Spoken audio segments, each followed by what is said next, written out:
তাকওয়াময় জীবন যাপন করা। তাকওয়াময় জীবন চর্চা যদি কেউ না করে তাহলে সেই ব্যক্তি ফিতনা থেকে দূরে থাকতে পারবে না। আমাদের উচিত যে আমরা ফিতনা থেকে যদি নিজেকে দূরে রাখতে চাই তাহলে তাকওয়াময় জীবন যাপন করতে হবে। তাকওয়া কাকে বলে এটা আমাদের জানা জরুরি।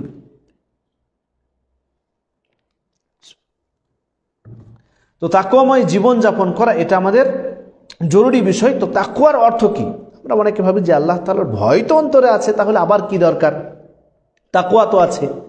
তাকওয়ার অর্থ বর্ণনা করতে গিয়ে শেখুল ইসলাম ইমাম ইবনে তাইমিয়া রাহমাতুল্লাহ আলাইহি তিনি বলেন যে আল্লাহ তাআলা এবং রাসূলুল্লাহ সাল্লাল্লাহু আলাইহি ওয়াসাল্লাম যে সমস্ত কাজগুলি করার জন্য বলেছেন সেগুলো করা এবং যেগুলো থেকে নিষেধ করেছেন সেগুলো থেকে দূরে থাকার নাম হচ্ছে তাকওয়া।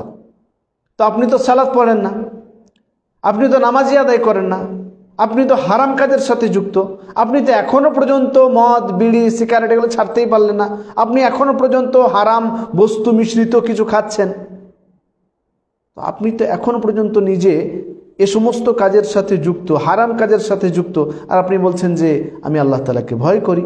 আপনার মধ্যে তাকওয়া আছে? কিভাবে তাকওয়া আছে? তো তাকওয়াময় জীবন যাপন করতে হবে।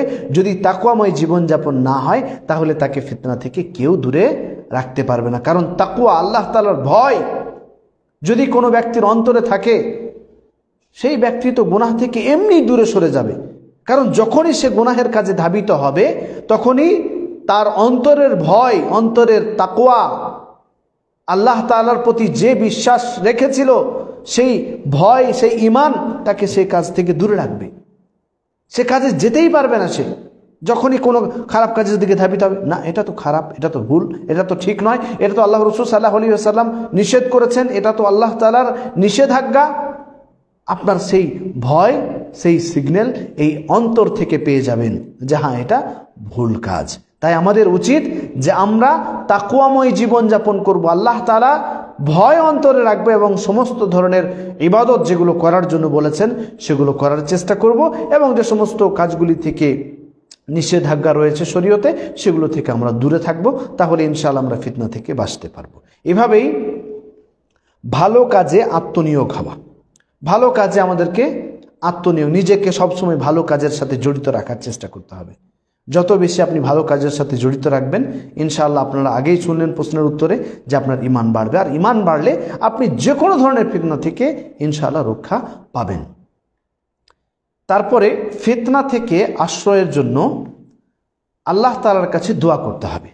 যেরকম আমরা নামাজে যখন একদম সালাম ফেরার পূর্বে দোয়া করি, আল্লাহুম্মা ইন্নী আউযু বিকা মিন আযাবি জাহান্নাম ওয়া আউযু বিকা মিন আযাবিল কবর, এভাবে যে সমস্ত দোয়াগুলি আছে সেগুলো পড়া।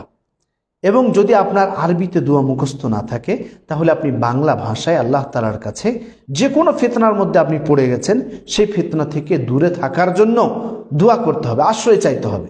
কোনো গুনাহের কাজে আপনি লিপ্ত, সেই গুনাহের কাজ আপনার ডেলি হয়ে যায়, আপনি যতই তওবা করছেন তাও হচ্ছে না ঠিক, তো আল্লাহ তাআলার কাছে তওবা করতে হবে, সেই গুনাহ থেকে বাঁচার জন্য অক্লান্ত চেষ্টা করতে হবে এবং যেভাবেই সম্ভব সেই গুনাহ থেকে দূরে থাকার চেষ্টা করতে হবে। সাথে সাথে আল্লাহ তাআলার কাছে সেই গুনাহ থেকে দূরে থাকার আশ্রয় চাইতে হবে, দোয়া করতে হবে, যেন সেই দোয়ার বদৌলতে আপনি সেই ফিতনা থেকে, সেই খারাপ কাজ থেকে দূরে সরে চলে যান।